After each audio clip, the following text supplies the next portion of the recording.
dans la joie aujourd'hui? Amen. Ah, il faut avoir la joie. Hein. Il faut avoir la joie. Je vous invite avec moi à prendre la parole de Dieu dans le psaume 23, s'il vous plaît.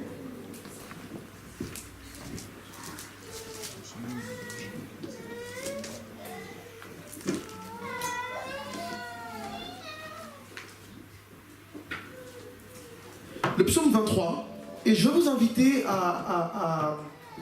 on va lire la parole simplement, les 3 premiers versets. On va réfléchir sur le thème qui a été apporté mercredi dernier. Le pasteur m'a demandé de le reprendre. Donc Psaume chapitre 23, le verset 1, verset 2 et verset 3. L'Éternel mon berger, je ne manquerai de rien. Il me fait reposer dans de verts pâturages et il me dirige près des eaux paisibles. Il restaure mon âme. Il me conduit dans les sentiers de la justice à cause de son nom.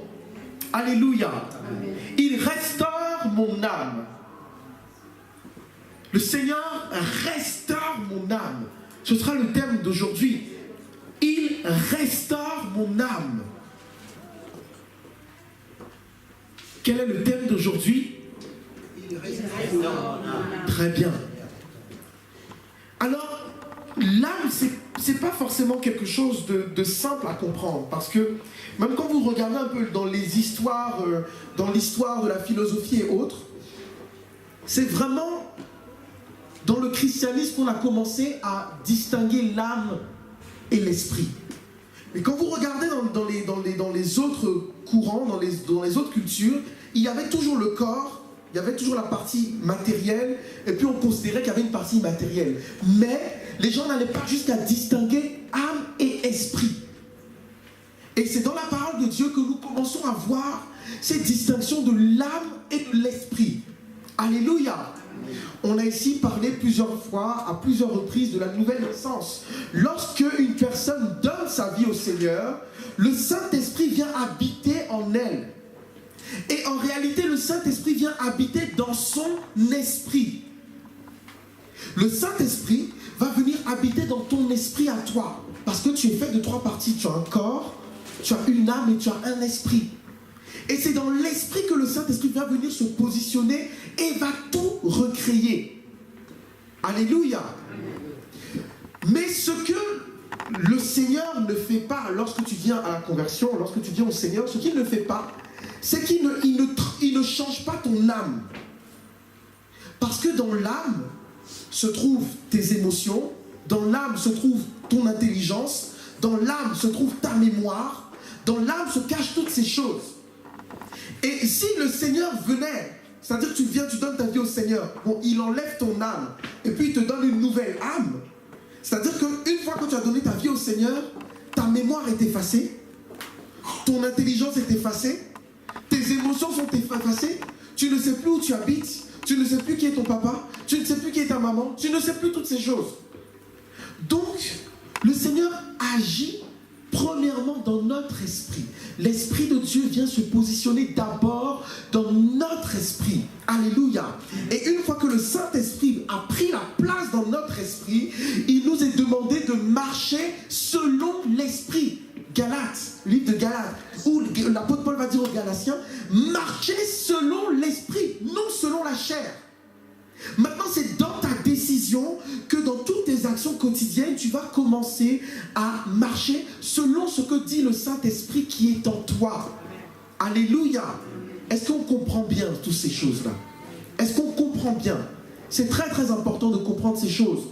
Donc l'âme, en réalité, lorsque tu viens au Seigneur, ton esprit est recréé, mais ton âme reste la même. Et Dieu va te faire rentrer dans un processus dans lequel, au fur et à mesure que tu marches avec lui, il va transformer ton âme.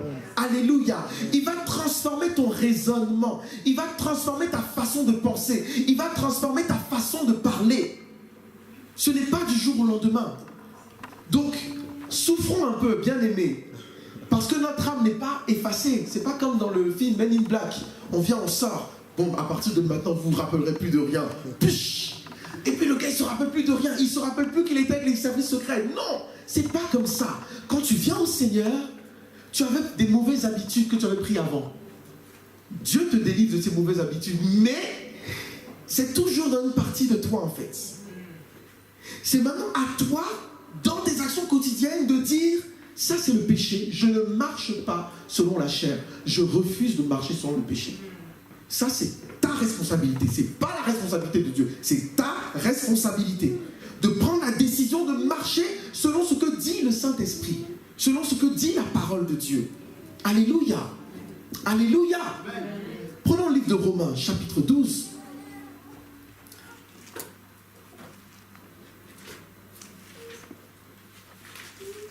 Romains, chapitre 12. Le verset 2.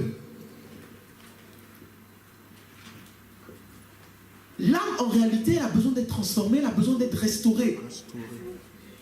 Tu viens au Seigneur, tu as peut-être pris des coups dans la vie, tes émotions ont peut-être été attaquées, tes émotions ont peut-être été froissées. Tu as peut-être connu des misères, des galères, des rejets de ce monde. Tes parents t'ont peut-être abandonné. Mais Dieu dit que cette âme qui a été fragilisée peut être restaurée. Amen. Alléluia. Amen. Et c'est la bonne nouvelle. Et c'est pour ça que le Seigneur dit, ne vous conformez pas au siècle présent, mais soyez transformés par quoi? Par le renouvellement de votre intelligence. Ne vous conformez pas au siècle présent, mais soyez transformés par le renouvellement de votre intelligence. Bien aimé, en effet, ce verset ici va parler de la façon dont nous allons vivre, dont nous allons nous comporter dans notre vie de tous les jours. Mais ça nous montre quelque chose, ça nous montre en réalité qu'il y a un processus. Ce processus, c'est le Saint-Esprit qui le fait en nous, qui nous transforme, qui transforme notre être intérieur, qui va transformer notre intelligence, qui va transformer notre âme. Alléluia. Qui va transformer cette âme pour lui donner de devenir comme Dieu. Comme Jésus-Christ est, tel nous serons. Et l'objectif du Saint-Esprit de tous les jours, dans notre vie de tous les jours, n'oubliez pas ça, bien aimé, l'objectif du Saint-Esprit, c'est de nous amener à être ressemblants à Christ, parfaitement. C'est pour ça que le Saint-Esprit vient et il travaille en toi. Et tous les problèmes liés à tes émotions, tu as du mal à contenir ta colère, le Saint-Esprit va venir travailler pour t'aider par rapport à la colère. Tu n'as pas la maîtrise de toi-même. Le Saint-Esprit va venir pour t'aider pour avoir la maîtrise de toi-même. Alléluia. Mais ça va encore plus que ça. Tu n'as pas la joie. Tu as perdu la joie. Il y a des chrétiens, en fait, ils pensent que la croix, c'est uniquement, le sacrifice de la croix, c'est uniquement le pardon des péchés.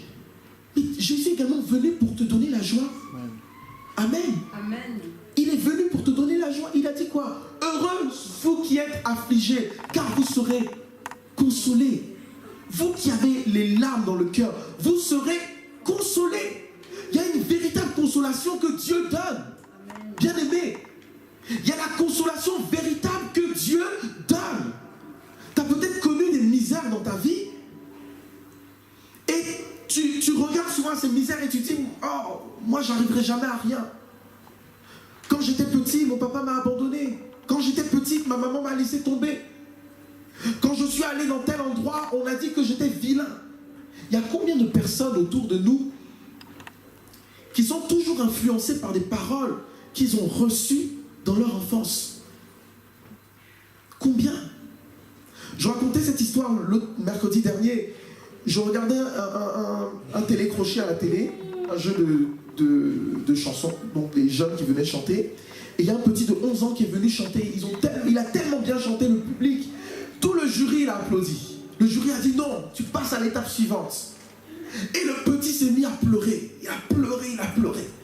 On dit mais mon petit, tu passes à l'étape suivante, ne pleure pas. Et là, la réponse du garçon m'a touché. Il dit mon professeur à l'école, ma maîtresse à l'école, ou mon maître à l'école m'avait dit que j'étais un bon à rien et que je n'arriverais jamais à rien faire. Et j'étais derrière mon écran, j'étais waouh, j'étais comme giflé. Comment est-ce qu'un adulte peut dire ça à un enfant? Toi, de toutes les façons, tu ne vas jamais arriver à rien faire sur la terre. Et il y a combien de personnes qui dans leur vie sont influencées par des paroles qu'ils ont reçues, par des rejets qu'ils ont acceptés?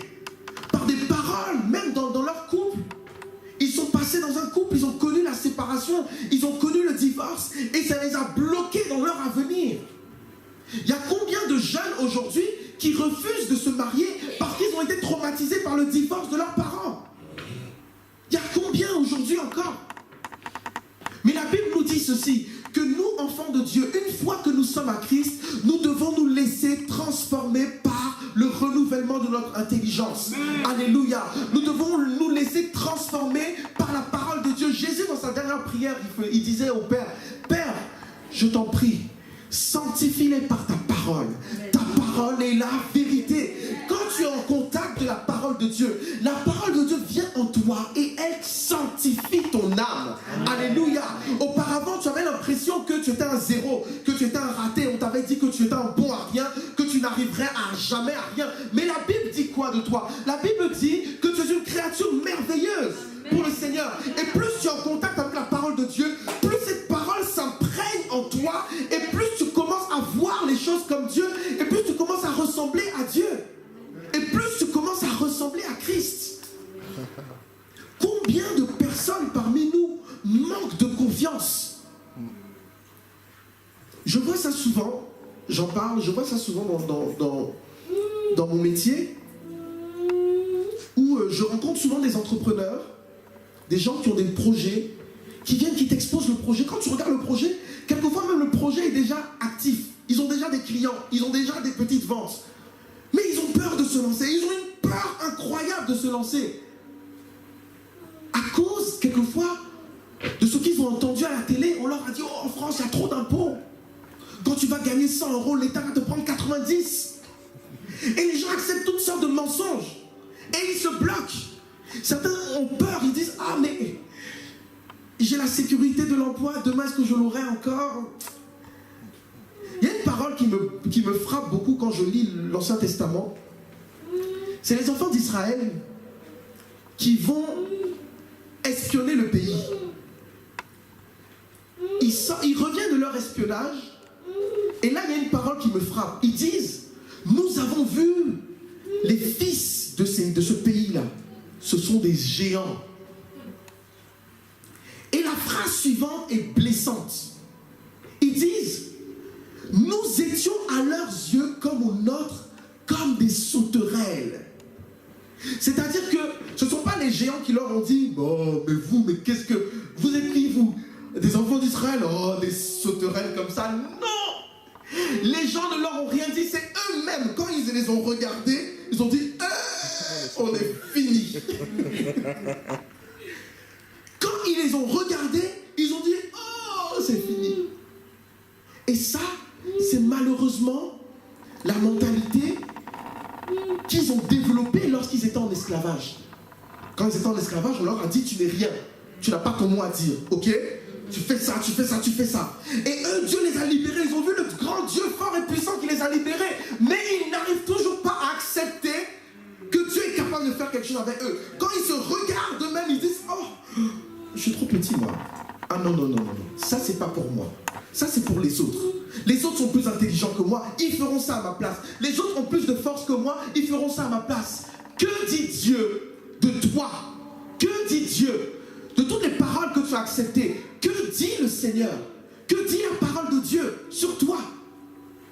Que dit la parole de Dieu sur toi? Est-ce que Dieu dit que tu es un incapable? Est-ce que Dieu dit que tu es une incapable? Est-ce que Dieu dit que tu dois être broke, brisé de l'intérieur, toujours dans la dépression, toujours en train de pleurer, en train de te lamenter? Est-ce que c'est ce que le Seigneur dit de toi? Non. La parole de Dieu. Et c'est pour cela que les enfants de Dieu doivent apprendre à aligner leurs pensées sur la parole de Dieu. Alléluia. Ce que je suis en train de dire, ce n'est pas le positivisme que vous avez entendu dans d'autres endroits, où on te dit, oh, tu as un problème, pense bien. C'est pas un problème, il y a un démon devant toi, pense bien et le démon va partir. C'est pas ça. C'est de se dire, aligne ta pensée sur la parole de Dieu. Que dit la parole de Dieu? Que dit la parole de Dieu à ton sujet? Que dit la parole de Dieu par rapport à l'Église? Est-ce que même collectivement, en tant que groupe, en tant qu'Église, est-ce qu'on peut voir ce que dit Dieu de cette Église? De là où Dieu veut amener cette Église? Ou est-ce qu'on se regarde, on dit, ah ben, comme on n'est pas très nombreux aujourd'hui, bon, certainement la semaine prochaine on sera aussi pas très nombreux, et puis l'année prochaine on sera aussi pas très nombreux, et peut-être dans 10 ans aussi on sera toujours pas très nombreux. Est-ce que l'église entière peut rentrer dans la vision de Dieu? Qu'est-ce que Dieu dit de cette église? Et quand tu vas entendre ce que Dieu dit de cette église, est-ce que tu peux l'accepter? Est-ce que tu acceptes ce que Dieu dit de cette église? Que Dieu dit cette église elle est forte. Que Dieu dit cette église elle va briller autour pour éclairer plusieurs. Amen. Alléluia. Amen. Est-ce que tu es prêt à accepter ce que Dieu dit de cette église? Ce que Dieu dit de toi? Ce que Dieu dit de ta famille? Bien-aimé, alors regardez avec moi une dernière chose. Prenez la parole de Dieu dans 2 Corinthiens chapitre 10.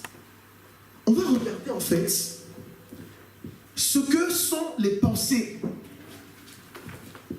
Une pensée, quelqu'un juste qui pense. Mais regardez ce que font les pensées. Est-ce qu'une deuxième personne peut lire le livre de Proverbes chapitre 23 et verset 7? C'est la version Louis II qui m'intéresse. Proverbes 23 verset 7. Est-ce que quelqu'un le trouve? Et puis on va prendre 2 Corinthiens chapitre 10 verset 5.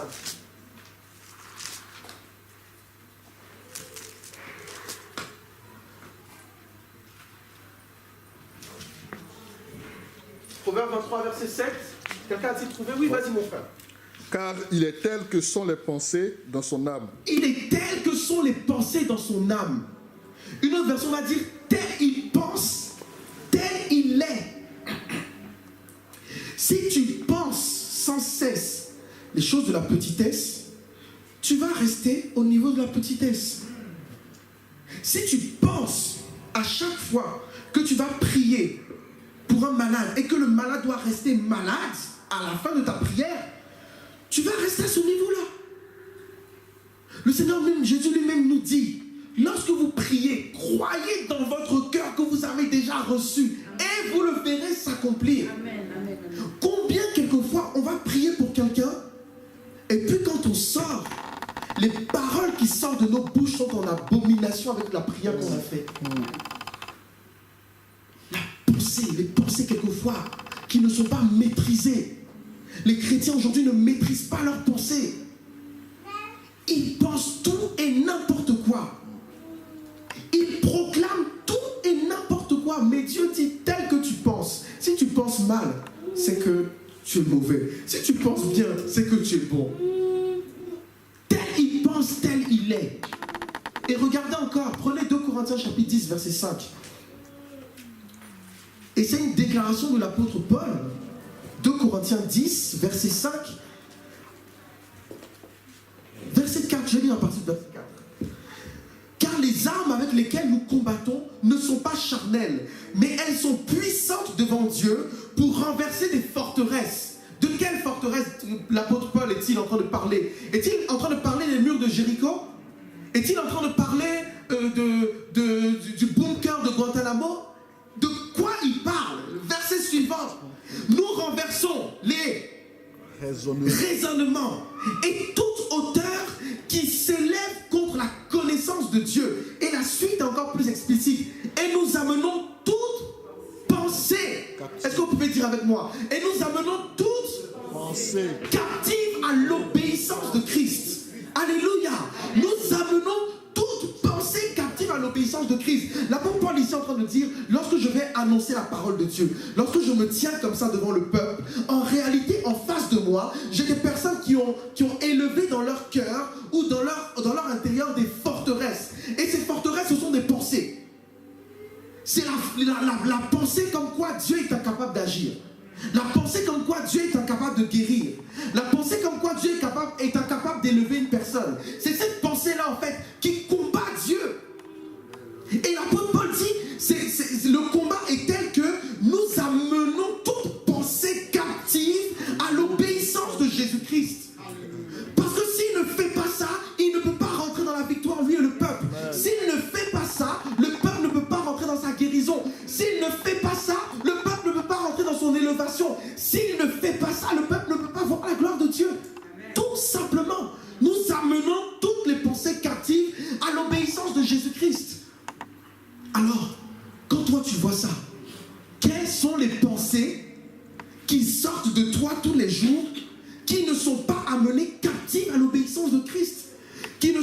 amenée soumise à la parole de Dieu? Quelles sont les pensées que tu acceptes? Frères, sœurs, chacun de nous doit se poser la question. Et vous voyez, les mauvaises pensées que nous avons, les pensées de limitation que nous avons, elles combattent Dieu. Elles s'élèvent contre la connaissance de Dieu. Elles combattent Dieu. Alors à partir d'aujourd'hui, bien-aimés, ne combattons plus Dieu. Amen. Amen. Amen. À partir d'aujourd'hui, ne combattons plus le Seigneur. À partir de maintenant, ne combattons plus le Seigneur. À partir d'aujourd'hui, discipline ton âme. Discipline tes pensées. Lorsque tu sens que l'abattement vient, la tristesse vient, et puis tu vois que c'est une tristesse qui dure une journée, 2 journées, 1 semaine. Tu es là, tu es dans l'abattement, tu es dans la dépression. Que dit la parole de Dieu? Soyez toujours joyeux. Et si tu n'as rien pour te réjouir autour de toi, si tu regardes dans ta vie et que c'est effectivement c'est la misère, c'est la galère, c'est les problèmes, c'est les difficultés, tu vois que tu es accablé de toutes parts. La Bible dit, réjouis-toi en espérance. Réjouis-toi parce que demain sera meilleur. Amen. Alléluia. Amen. Chante des cantiques. Alléluia. Alléluia. Ne sois pas là dans la chambre en train de pleurer. Le matin tu pleures, à midi tu pleures, le soir tu pleures, la nuit tu pleures. Tu appelles tes frères et sœurs à gauche. Oh vraiment moi ça va pas. Hein. Moi ceci, moi cela. La Bible dit réjouis-toi. Réjouis-toi. Quand tu es dans cet état, prends un CD, mets la musique, mets la louange à la maison. Amen. Loue le Seigneur. Amen. Adore le Seigneur. Amen. Chante à la gloire de Dieu. Alléluia. Amen. Pourquoi est-ce que les enfants de Dieu ne choisissent pas la bonne part? Les soulards ont compris une chose. Ils ont compris que quand tu veux esquiver tes problèmes, tu vas te saouler et le temps de ta beuverie, tu vas oublier tes problèmes. Mais pourquoi est-ce que les chrétiens, lorsque Dieu leur dit, lorsque ça va mal, ma fille, mon fils, réjouis-toi en espérance et tu verras que tes problèmes là, tu vas les oublier. Pourquoi les enfants de Dieu ne veulent pas accepter cette parole? Pourquoi? Que plus jamais au milieu de nous, quelqu'un dise, moi, quand j'étais enfant, on m'a fait ci, on m'a fait ça. C'est pour cette raison qu'aujourd'hui, je ne peux pas être en mesure de faire telle et telle chose. C'est pour cette raison qu'aujourd'hui, je ne peux pas voir la gloire de Dieu. Que plus jamais, personne ne dise ça. Alléluia. Amen. Plus jamais, plus jamais, plus jamais, aligne ta pensée sur la parole de Dieu. 2 Corinthiens chapitre 6. Et je vais terminer par là.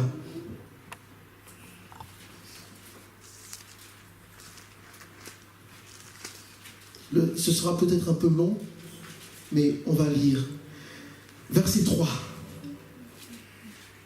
Nous ne donnons qu'un sujet de scandale en quoi que ce soit, afin que notre service ne soit pas un objet de blâme, mais nous rendons à tous égards recommandables, comme serviteurs de Dieu, par beaucoup de persévérance dans les tribulations, de persévérance dans les privations,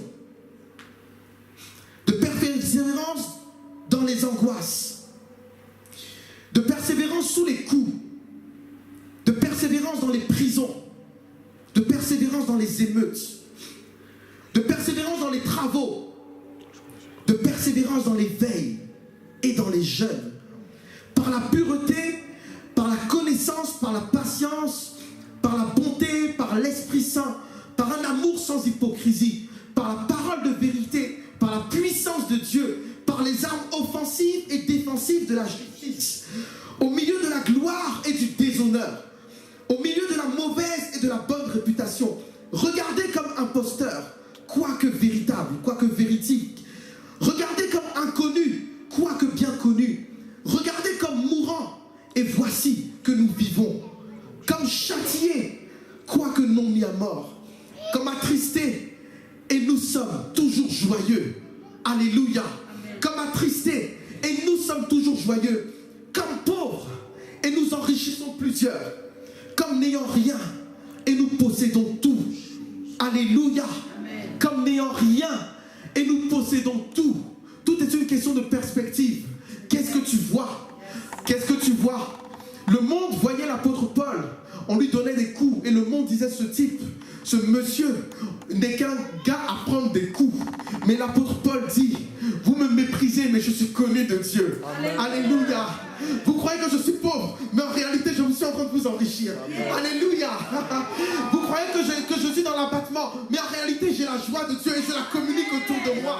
Alléluia. Vous croyez que je suis faible, mais en réalité, je suis fort. Alléluia. Je suis fort parce que Christ est en moi. Je suis fort parce qu'il est là. Je suis fort parce que je m'appuie sur lui. Je suis fort parce que je crois en lui. Je suis fort parce qu'il a transformé mon intérieur. Parce qu'il a restauré mon âme. Et ce qui était comme de la gloire pour moi auparavant, aujourd'hui je le regarde comme de la boue. Et vous pouvez le retirer et ça ne me fait plus rien. Parce que mon âme, mon être intérieur entier est transformé par la puissance de Dieu. Alléluia. Bien-aimés, avec votre permission, tenons-nous debout. Nous allons prier ensemble. Nous allons demander au Seigneur de faire cette œuvre en nous, de faire cette œuvre dans nos cœurs, de transformer notre intelligence, de renouveler notre âme, de transformer notre être intérieur. Nous avons tellement besoin d'être transformés par lui. Alléluia. Seigneur, aujourd'hui, je te supplie, transforme nos cœurs. Transforme nos cœurs. Transforme-nous, Yeshua. Transforme-nous, Seigneur. Transforme notre âme, restaure notre âme. Seigneur, peut-être qu'en ce lieu, une personne est dans l'abattement, une personne est dans le découragement, une personne actuellement est en train de rentrer dans la dépression. Je parle maintenant, dans le nom de Jésus-Christ, toute porte de dépression qui était ouverte devant toi se ferme maintenant, dans le nom de Jésus-Christ. Je m'élève contre tout esprit qui vient te pousser et te conduire à la dépression, qui vient te pousser et te conduire à la déprime. Je prends autorité sur ces œuvres. Je prends autorité sur ces œuvres. Je prends autorité sur ces œuvres. Je prends autorité sur ces œuvres. Je prends autorité sur ces œuvres. Je déclare la joie. Je proclame la joie. Alléluia. Est-ce que nous pouvons élever nos voix et proclamer la joie? Proclamons la joie dans la vie. Proclamons la joie dans les maisons. Proclamons la joie dans les foyers. Proclamons la joie dans les vies des membres de l'Église. Proclamons la joie. Proclamons la joie.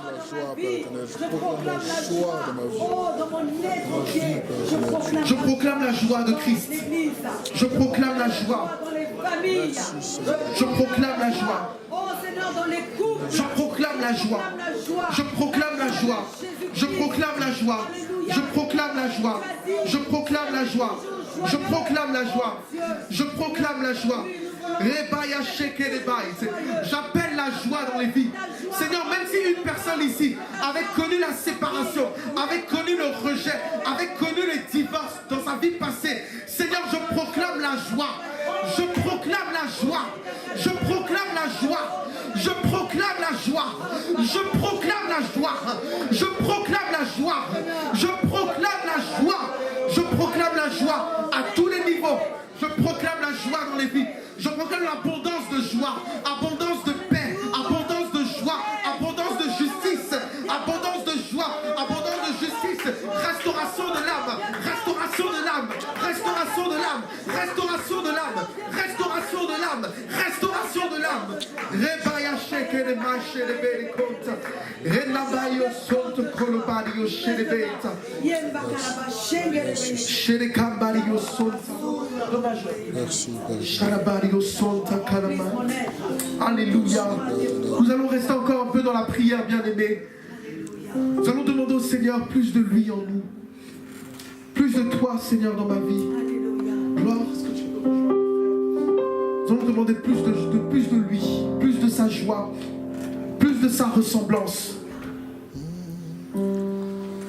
Alléluia. Demande, élève ta voix et prie. Dis, Seigneur, plus de toi, plus de ta joie, plus de ta ressemblance, plus de ta paix, plus de ta vie, plus de ta vitalité. Alléluia. Shalabario soto coriata. Reda Mario shekere Mario soto coromaita. Reda Mario shereberio son calabaria shekere marfa. Plus de toi, Seigneur, plus de toi,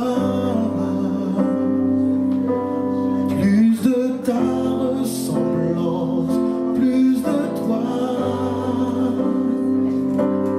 plus de discernement de ta voix, de ta volonté, Seigneur, plus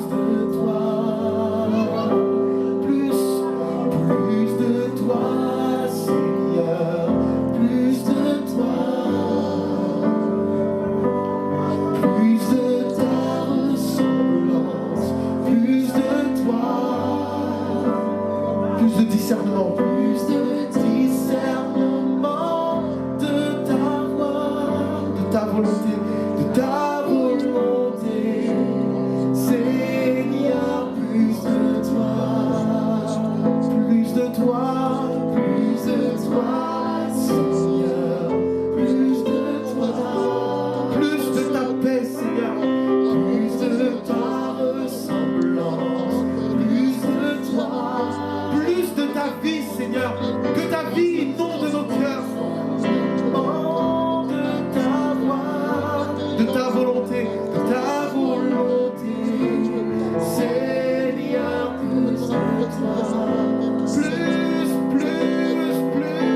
toi, Seigneur, plus de toi, Seigneur, plus de ta ressemblance, plus de toi, plus de discernement, plus de discernement de ta voix, de ta volonté, Seigneur, plus de toi. Je veux que ma vie soit comme toi, que mon âme soit comme toi, que mon âme soit transformée, soit à la ressemblance de Christ, que mon être entier soit à la ressemblance de Christ. Plus de toi, Jésus.